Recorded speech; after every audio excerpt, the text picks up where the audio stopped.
Okay, Broncos country, looks like we are live, but you guys know the drill by now. We've got to let the stream breathe for just a second here and make sure that everything is nice and stable all across the YouTube platform. Welcome in, everyone, to this Denver Broncos Syndicate post-game stream as the Denver Broncos lose to the Los Angeles Chargers 23-20, a very frustrating loss. We've got a lot to break down. We've got a lot to talk about. But before we do that, guys, I do want to take care of some housekeeping stuff as we wait for some people to stream on in here. If you could just do me a big favor and smash the like button on this stream, as well as subscribe to the channel, I would really appreciate it, guys. Those are both free and easy ways to show your support. It helps tell YouTube's algorithm to push us out, and it helps us get seen by more and more members of Broncos country just like you and me. Additionally, if you guys want to go above and beyond in supporting the channel, please consider becoming a channel member today. I would greatly appreciate it. It's not mandatory whatsoever, but if you want some extra perks and incentives in exchange for helping me out and helping the channel grow, I would really appreciate it. Again, the link is in the description below. All right, guys, so obviously this game did not go the way that the Denver Broncos wanted it to go. The Broncos came out, they were sloppy, they were undisciplined, they had way too many penalties on both sides of the ball.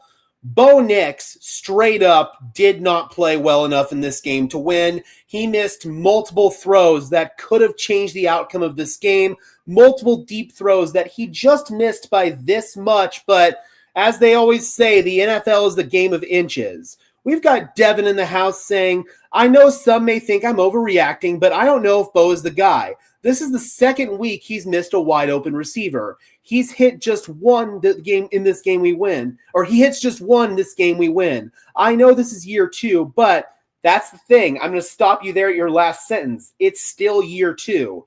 The progression and growth of a young quarterback is not linear. Josh Allen didn't become a truly accurate quarterback until his third year after he really was able to hone in on his fundamentals and mechanics. That's not me making an excuse for Bo. Bo Nix missed multiple throws in this game that could have changed the outcome of this one.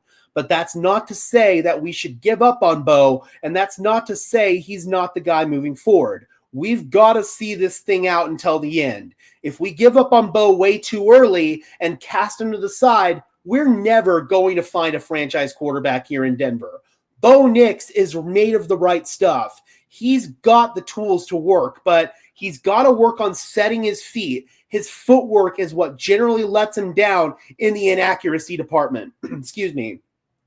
And that's something that has to change. He has to be able to set his feet. Especially that first miss on the flea flicker, man. That was one that Bo Nix had. He had it right there. Unfortunately, he stepped up for a little bit too long in the pocket and threw it off of his back foot. It missed by just a few inches. And pretty similar thing on all the other misses that he had too, man. The footwork just completely let him down. And that's something that needs to be better. But outside of those misses from Bo, you had other opportunities in this game, but horrible penalties on the defensive side of the ball.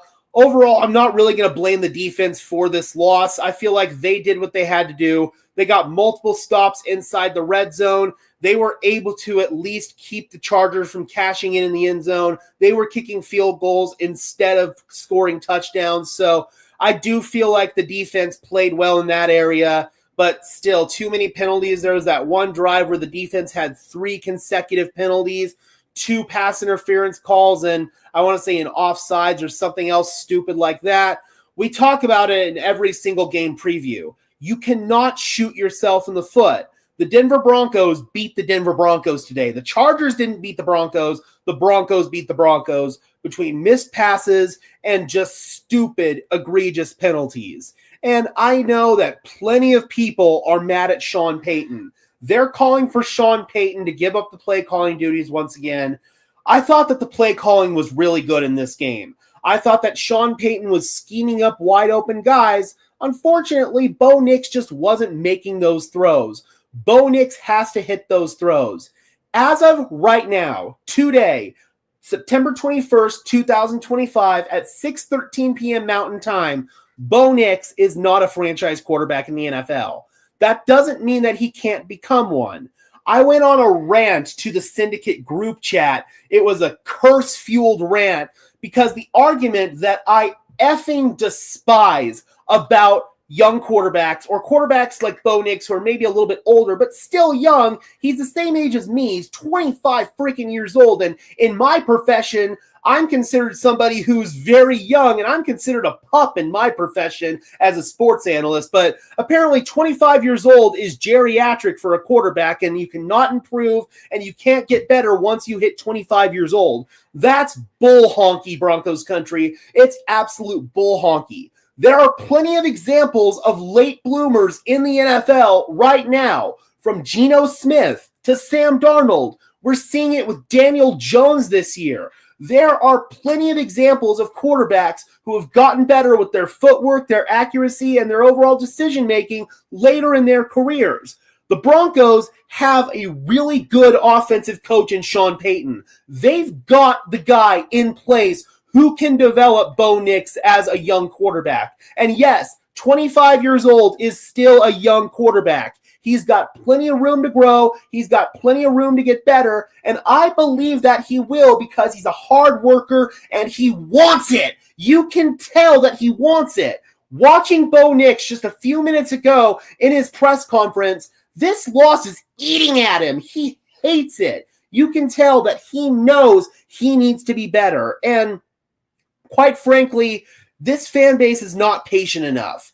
The good news is the fans aren't the one who make the decisions. We've got a really, really strong group of owners who are not going to knee-jerk react and make any rash decisions about getting rid of Sean Payton. Oh, dear God. I need to tuck that back a little bit. That may or may not be my smoking apparatus. Just pretend you didn't see that. Hopefully YouTube did not see that. We got BK in the house. Finally, the post-game stream's on. Yep, we were doing press conferences, and Bo Nix didn't take the podium until after he dressed out and showered and all that stuff. So it did take a little bit longer than normal to get going. But we are here now. We've got 10 people in the house. We traded assets for Sean Payton. Not going to happen. Thank you. Exactly.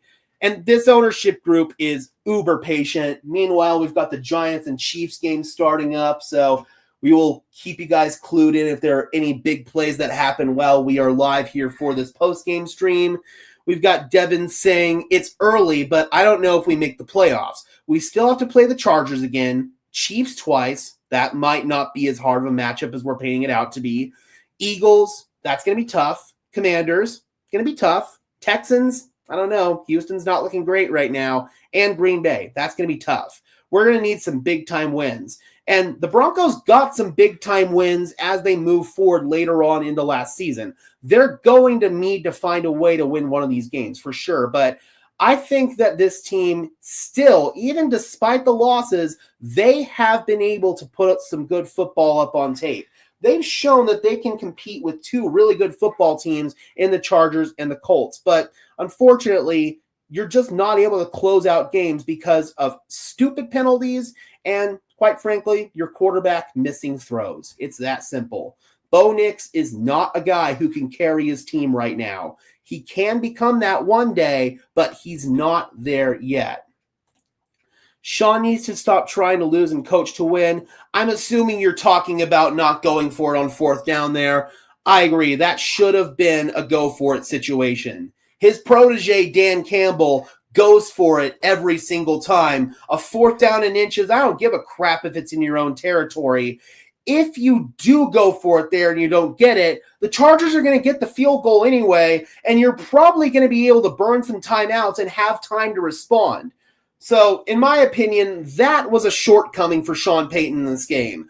Another shortcoming for Sean Payton in this game is the lack of discipline on both sides of the ball. The penalties are egregious, stupid, they can't happen. And yes, I understand Sean Payton's not the guy on the field who's committing these penalties, but he needs to rip into a dude whenever they commit a penalty. And maybe behind closed doors, he is doing just that, but we all know that Sean Payton's not afraid to rip into somebody publicly on TV. We've seen it many, many times. The lack of discipline, this team, a message needs to be sent to them that they cannot play sloppy football. That is a legitimate gripe against Sean Payton, and that is something that I will criticize time and time again until it gets fixed. The play calling, I honestly thought the offensive play calling was pretty good. We had multiple wide open guys in this game. We just were not hitting them. I saw some people in the chat on YouTube complaining about Sean Payton's screen game. Honestly, sometimes those screens will get blown up, yes, but a lot of it's due to subpar blocking from the wide receiver and tight end position, and other times it's just defenders making good plays. Screen passes are an extension of the run game, and pretty much every single year in New Orleans, Sean Payton had success on screens. There are problems in terms of the blocking on this team, especially in the first half. The run blocking was absolute crap. I mean, inexcusably bad. The run blocking couldn't get any push. We have a legitimate problem at the center position and to an extent left guard. Powers can be up and down, but with Wattenberg, he's just down. At this point, I think we need to consider benching Luke Wattenberg for Alex Forsyth. I understand that Wattenberg's the better pass protector, but if you're going to consistently run the football, and right now, this team has proven that they can't depend on their drop-back passing game to win games, their run game is what works. You need the personnel on the offensive line in order to run the football at an efficient, high level. And right now, the Denver Broncos aren't utilizing that personnel correctly, in my opinion, because Alex Forsyth is the better run blocker. He's the guy that should be in there. I trust Greg Penner's business acumen. Amazon should have destroyed Walmart. They were patient and dealt with adversity. Absolutely. And I think that Greg Penner is going to apply some of those same principles when it comes to dealing with this football team. He's been very patient up till this point. I don't see any reason why he wouldn't be now. Every press conference, Sean says we'll clean up the penalties, but we never do. Again, that's a legitimate gripe, and if you want to complain about Sean Payton, that is a legitimate complaint, and that is something the media should be asking him in his press conferences. What the hell is going on with these penalties? Why is this such an undisciplined football team? So I completely agree with you, PS2. That is something that desperately needs to be cleaned up, and you can't just say you're going to take accountability. You actually need to physically take accountability, and you need to fix this crap. And to this point, it hasn't been fixed. Steve Sanders says, I don't have any confidence in this team, and I can understand why. They haven't given much reason for confidence to this point. Blue Mindset says, we need to be more aggressive on early downs. On that last drive, we should have tried to take the top off on first down instead of consistently doing it on third down. That's fair, but again, man, you can't really effectively run play action on early downs because your run game sucks. So you kind of have one hand tied behind your back in that regard. Sure, you could have tried something downfield, but the Chargers also play a lot of zone coverage, and they try to take those plays away. So they want to keep everything in front of them. However, on other plays, they cued in on the short stuff because that's what they knew Bo Nix excels at. The deep stuff. The reason why I think we had so many wide open receivers in this game is because they didn't respect Bo Nix's deep ball, and unfortunately, they were kind of right. Bo's got to be better. No excuses. Bo has to be better, and some of the situational football stuff, again, not going for it on fourth down, that's a legit gripe. The lack of discipline, that's a legit gripe on Sean Payton, but Vance Joseph called a good game, and I think from a play calling perspective, Sean Payton called a good game as well. The execution was just shite. It's that simple. All righty, we got the Giants and the Chiefs just now getting ready to kick off. Let's go ahead. Why don't we here? I'll exit out of this. I want to go ahead and bring in the stats for this game, and we can go ahead and do a little dissection here of what happened. Here we go. Let's make sure that I'm still in. Okay, we're good. So, Bo Nix, 14 for 25, 153 yards, one touchdown, should have had at least two more, no interceptions, took 2 sacks in this game. His passer rating was 87.6. We almost had our first 100-yard rusher. We came within 17 yards, or our first 100-yard rusher in the Sean Payton era. And unfortunately, we just didn't get there with Dobbins. 11 carries for 83 yards and a touchdown. Got most of that work on the first drive coming out of halftime. Again, the Broncos did some good stuff. At one point in time, they were able to get some points coming out of halftime there, or going into halftime and then coming out of halftime as well. Those were two really good drives by the Broncos, but they just haven't been able to consistently sustain it for all four quarters. Bo Nix had 8 carries for 33 yards. R.J. Harvey, again, they've really struggled to get him going. 2 carries for 2 yards. At this point, it's very clear that J.K. Dobbins is the number one back. 6 receptions for 118 yards for Cortland Sutton, along with a touchdown. 3 catches for 14 yards for Harvey, and then not much outside of that. 1 catch for 9 yards for Lucas Kroll. Troy Franklin went back to having a really quiet day. 2 catches for 8 yards. 1 catch for 4 yards for Marvin Mims. Defensively, J.L. Skinner had that forced fumble. That was a really good play. That was on special teams, forcing it on Darius Davis. Alex Singleton, leader in tackles. I didn't think Singleton was too bad in this one. Had some bad plays for sure, but wasn't completely unplayable like we saw last week. Talanoa Hufanga was awesome. He was flying around the field making plays. Brandon Jones, he was fine, had 11 tackles, also got burned on a couple plays, got the interception off of the deflection there. So that was really good. Riley Moss was the deflection guy on that play. John Franklin Myers had some nice pressure. Nick Benito had some sacks. Jonathan Cooper had a sack in there. So DJ Jones as well. Wasn't the worst day statistically here, but unfortunately they didn't get it done in key situations. When it comes to these stupid penalties here, I mean, especially the ones here where the defense, they just gave up those 3 consecutive penalties. That was frustrating. I'm looking for the overall penalty stats here. Yeah, 10 penalties for 90 yards. That's unacceptable. That's inexcusably bad. Adam Troutman has become a penalty machine for this team. Had a really brutal face mask penalty today. Just gross, man. Absolutely gross. It's an undisciplined football team, and they're just showing signs of not being what we thought they were coming into this season. So, yeah, man, it really, really sucks. Yes, everyone has to be better. Everyone has to be better on both sides of the ball. People are already talking about moving on from Bo, and that's ridiculous, and that's why this team hasn't had a franchise quarterback since Peyton Manning. Still had fun at the game. 2 crushing road losses. Yep, it's tough, man. Really is tough. Dobbins at 11 carries is a crime. He needs like 20 carries per game. Hopefully we'll see that starting next week, and maybe Sean finally pivots away from R.J. Harvey and really leans into J.K. Dobbins. But I will also say that the run blocking, again, was absolute dog crap in this game. We've got a big problem at the center position, and Sean didn't really trust the run game at certain times. So I can kind of understand Sean's frustrations there and not leaning more into the run game. But I would love to see a game where Dobbins gets 20-plus carries for sure. 7.5 yards per carry and only got 11 carries. What a clown show. Again, man, the run blocking issues. You saw it. You were the one who was pointing it out in the chat also. I mean, it's just a big problem, man. It really is.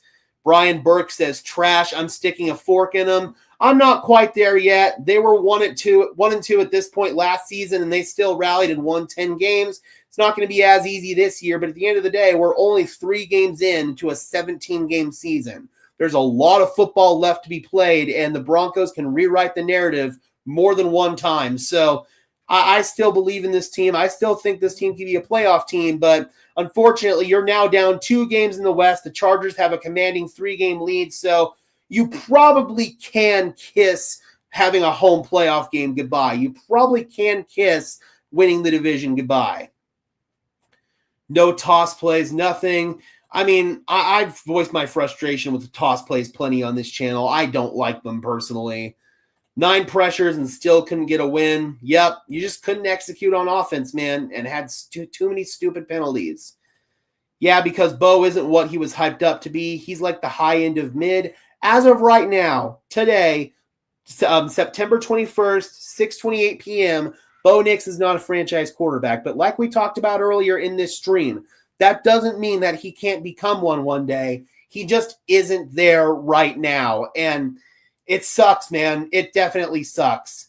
All right, guys, we are approaching the 10-minute mark or the 20-minute mark, so we're going to kind of start winding things down here. We got Crumble Cookies in the house saying this team being this undisciplined in year 3 of Sean Payton is concerning. The inconsistency at coaching is panic level now. In terms of the lack of discipline, I would agree. It's a problem that a coach like Sean Payton, I would have expected it to be cleaned up by now. So that's a pattern and a trend we should monitor. Yep, at this point in time, right now, he's not a franchise quarterback. That doesn't mean he can't become one. I will say that over and over again. He's got the potential to become one day, but he's not there yet. But again, I love Bo Nix. I still believe in Bo Nix as our future. I still think Sean Payton believes in Bo Nix. But right now, at this moment, he's not there yet. All right, guys. Thank you so much for tuning in. I really appreciate it. Be sure to leave a like on the stream as well as subscribe and ring the bell so these videos appear in your notification feed. I would really appreciate it, guys. Those are both free and easy ways to show your support. It helps tell YouTube's algorithm to push us out, and it helps us get seen by more and more members of Broncos country just like you and me. Additionally, if you guys want to go above and beyond in supporting the channel, please consider becoming a channel member today. I would really appreciate it. Not mandatory whatsoever, but if you want some extra perks and incentives in exchange for helping me out, you can join today by clicking the join button below. All right, guys, and until next time, I'm your host, Gage Madrid, saying peace out.